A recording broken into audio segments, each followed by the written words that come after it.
നമസ്കാരം. Truth vision ന്യൂസിലേക്ക് എല്ലാ മാന്യ പ്രേക്ഷകർക്കും സ്വാഗതം. അപ്രതീക്ഷിതമായി എത്തിയ കാറ്റ് നാശം വിതച്ചു. കൊല്ലം നിലമേൽ യുവ കർഷകൻ കൃഷി ചെയ്തു വന്നിരുന്ന ഏത്തവാഴ കൃഷികളാണ് കാറ്റിൽ നശിച്ചത്. 7 ലക്ഷത്തോളം രൂപയുടെ നാശനഷ്ടമാണ് കണക്കാക്കുന്നത്. നിരവധി തവണ മികച്ച കർഷകനുള്ള അവാർഡ് വാങ്ങിയിട്ടുള്ള ആളാണ് ഇദ്ദേഹം.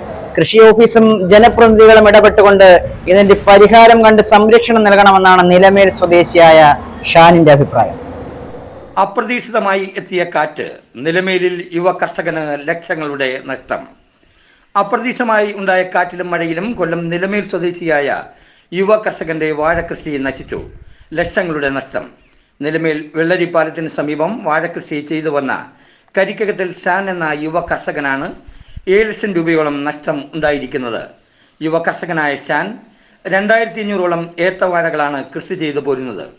ഓണം വിപണി ലക്ഷ്യമിട്ട് നിരവധി ആൾക്കാരിൽ നിന്ന് പണം പലിശയ്ക്ക് എടുത്തും മറ്റുമാണ് കൃഷി നടത്തിപ്പോരുന്നത്. എന്നാൽ അപ്രതീക്ഷിതമായി ഉണ്ടായ നഷ്ടം ഈ കർഷകനെ ആകെ തളർത്തിയിരിക്കുകയാണ്. കൃഷി ഓഫീസർ ഉൾപ്പെടെയുള്ള സംഘവും ward member Vinod, CPI local committee അംഗം അലി എന്നിവരുടെ നേതൃത്വത്തിൽ നിരവധി പേർ കൃഷിയിടത്തിൽ എത്തി നാശനഷ്ടം വിലയിരുത്തി.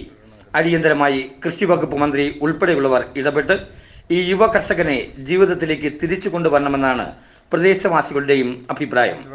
നിരവധി തവണ മികച്ച കർഷകനുള്ള പുരസ്കാരങ്ങൾ നേടിയ വ്യക്തിയാണ് ഷാൻ.